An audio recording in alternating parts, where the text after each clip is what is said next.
Brought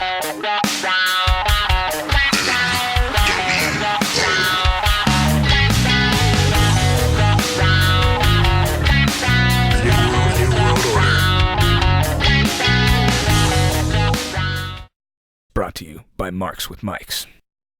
Warning, the video that you're getting ready to watch contains very strong language. You have been warned. Hey, just want to bring this guy right here. Come here. Oh, actually, Tim Cross. This guy's a stud. Exactly. Treating me like gold. Yeah. Let me get a Corona real quick. Oh yeah, go ahead. Go right back. Yeah, go for it. Absolute pleasure to do business with this man. Yeah. You never know who the promoters are. You meet them usually for 5 minutes, but I got to talk to this guy a little bit last time, and we made a deal. We'd come back and do another show. We brought Brian in, hoping to get me and Harry and Brian in for the show in July. Was it July 13th? July 13th. Yep. Now, are you doing Connecticut July 13th, or is that Connecticut is in September. September 2 shows? Yep, 6th and 7th of September. And hopefully I'll be on those shows too. You get it with a good promoter that takes care of you. Right. Kind of like a marriage. Don't cheat on that guy. Don't fuck him over, and you got 20 years of great life. Yeah, that's the way I look at it. To me, well, that was part of the thing with why we were so excited to work with him, and we heard that he was bringing you and Brian in and whatnot, and we were like, "You're bringing the fucking Hart Foundation in went right way now." out of his way, man. Spent a lot of money to bring us in and treat us like gold. So, any opportunity I get to perform in front of fans that love wrestling and appreciate this business is a blessing. I pray to God every day for longevity in this business, to stay safe, to keep meeting fans and friends and entertaining people and keeping the Hart legacy alive and the Hart name alive. Sure. And help find young guys that are going to continue this business in the future. A lot of great young talent out there. Ask fans to watch YouTube and any wrestling promotion in your local area and support this great sport and help us live our dream through your time, money, and effort.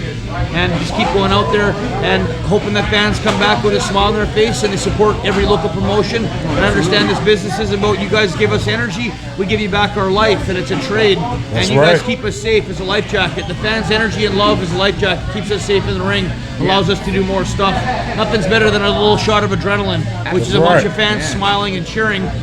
I say this over and over again, but when I'm in heaven sitting at the gates of purgatory, I'll tell God I made people smile and clap and chant holy shit for a living. That's my job, and I don't want to wait. I want to get straight into heaven because I did that for a living. So, and I could see that on your face during the match. You know, like, you got a genuine kick out of getting a reaction out of the fans. I couldn't believe this guy right here. This guy decided he was going to jump off the ropes because the guy said he was coming over to touch his pussy. So this guy doesn't have a pussy. He got real nervous. He didn't know how to call the squad. He didn't know what to do. He's like, what? I don't have one of those. You okay? No, that's the wrong one. It's not me.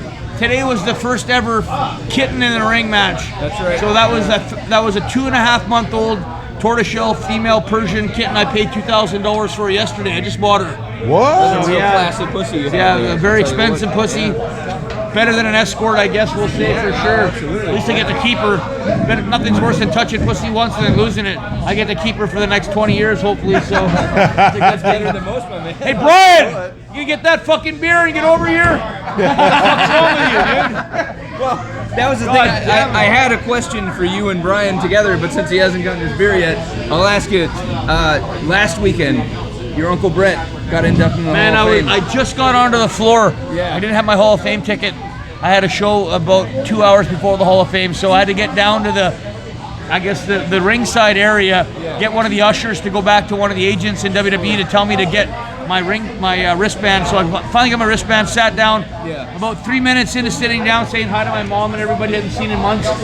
Bret gets jumped, and Harry's fucking gone like a bolt of fucking light. I seen that. All of a sudden I see Harry in the ring just fucking beating the shit out of this guy. What was funny is I was like, who the hell is the guy in the everybody sparkly thought it was pants? me. Yeah, I did. I was like, oh, I'm not even gonna Teddy. lie. I was like, The first thing I said is like, damn, Teddy done hopped in the ring. Oh yeah. But it definitely got clarified it wasn't you.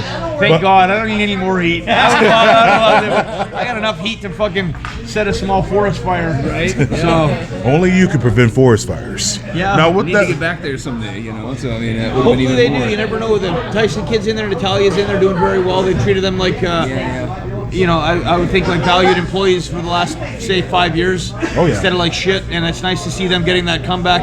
Tyson's kid's arranging a lot of great matches. I think he's one of the best agents WWE has right now. Natalia's an absolute workhorse, and anyone she ever gets to work with is better for the rest of their life after working with her. And I think there's no doubt you'll see Harry back there as well. I think Harry's probably going to go back there.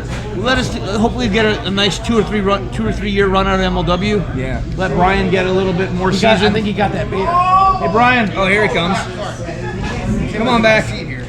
Come on back, BBJ. He got that beer, son. This segment Brian is takes the owner's seat. Now he's back now. Well, I was, before we got into anything heavy, I was going to ask, I can see your neck and your wrist glistening, and I see the neck of young Brian Pillman Jr. over there. Well, Did you teach him about the ways of the bling bling and I whatnot? got a brand new chain for Brian, but he's got to come down to MLW's, we'll say my training center, not MLW, but my training center, and potentially the MLW Future School in Philadelphia, and do a little training with me, and then I'll give him the new chain. Okay. Yeah, I gotta earn everything. Yeah, I you got to get level in the up, dungeon. right? I haven't even earned my It's like jacket yet. earning a purple belt and a black belt. And Of all course, that sort I'll of earn course. the pants, I'll earn the jacket, and then one day I'll be Teddy Hart. I got you. Carry on Teddy's legacy. I've learned more from this guy than I think anybody's ever taught me. You go to school and you're taught the basics. You go to training every day, and they basically tell you what not to do. They say, don't do this, don't do this. And then Teddy said, no, you can do this, you can do this. So Right. that's the difference, I think. Is this the first We got some fresh Yeah, pussy on the table this right is here. very small, fresh pussy. Brian, don't get too excited. You already have one. I saw he had his own piece walking around. She looks beautiful. Brian has a beautiful female cat here too. She looks very confused right now. This is 2019, so I'm not trying to overstep my bounds or anything. Oh no, you like can that. touch my pussy. I don't mind. Okay. I just wanted to make sure. Yeah. We live in a crazy society Right. I now. had to have consent before I touched it or anything like that. Mr. Belva's getting jealous. He wants the pussy, so. Oh my gosh.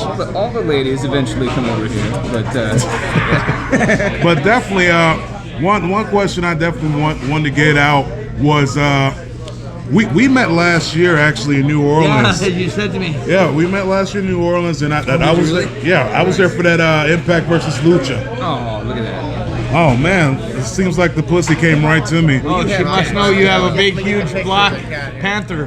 That's right, Wakanda. Wakanda for life. No, I don't think my wife would appreciate new pussy over here. Now, when it comes down to the manias, which one would you say was better, New Jersey or New Orleans? Oh, New Orleans is way better, dude. To me, New York was terrible. I couldn't handle that mania. No, I mean, thank God WWE is so fucking organized and so smart in how they run shit, but what a headache from going to show to show to show. All those bridges, all those tolls, the parking, the hotel shit. It was a huge scam to me. and that's what I keep hearing from everybody. Awful. What a waste, dude. I can't wait for it to be in Tampa next year. Tampa's a great city. It'll be a fucking amazing WrestleMania next year in Tampa. And I will definitely be there live in attendance. So I can't wait to see it. Hopefully I'll have 5 or 6 matches again like I did this year. Oh yeah, rack it up, man, rack it Make up. that money, make fans happy, keep the name alive, and get a chance to team up with my buddy Brian and my cousin Harry. That's always a beautiful opportunity for me, and a wonderful, we'll say, coincidence of events that we all got to work together at the same time in our lives. And in our prime as Yeah. well, Yeah, Teddy, a lot of people don't give him credit for the stage in his life where he's in his prime right now. They don't realize because he's done so much. But I think a lot of his stuff right now, it means a lot, and we make it mean a lot with Harry in the ring too. That's a great point, Brian. And correct me if I'm wrong, Teddy, but you were the youngest superstar ever signed by WWE, At correct? 17 I signed, 18 I moved down to Connecticut to start working with WWE and the WWF at the time, but WWE of course. Right. And just probably too much, too fast, and too young to understand or appreciate the opportunity I had. And you never know with life and opportunities. I'm pretty happy with my career now, and I've done a lot of great independent shows at independent companies and traveled the world, and I've been very lucky to still keep my name alive, blessed. And if WWE ever gets a chance to use me, it would be another blessing. Maybe I'll get to be in a video game or a doll or maybe a Hall of Fame or a pay-per-view someday. But until then, I think I still have a very important value as an independent superstar. I call myself the king of the independent wrestling circuit. I've done every show everywhere, for anywhere from 100 to 2,000 people to 20,000 people in AAA in Mexico. And it's not about the people in the audience, it's about the opportunity that the promoter gives you to go out there and perform in front of the fans, because the whole world's watching if it's on YouTube. Oh, yeah. And everything's taped now, so you're on tape, and if you're on tape, you're liable for every match you have to be a good match. Try to go out there and make sure the fans get their money's worth. That's my motto. Rhymes, I spit them until the entire story's told. Not a prediction, I hit him with a submission hold. Champion, it's not that easy to defend the title. Talking on my back and every move I make is vital. The show shows the high highs, the lower lows. I'm not surprised cause I know I see both of those. It's WrestleMania season, that's the reason I'm here. I've been working towards the main event my whole career. I ain't going nowhere, let it be loud and clear. Hit you with the curb stomp, finish you off with a spear. I'm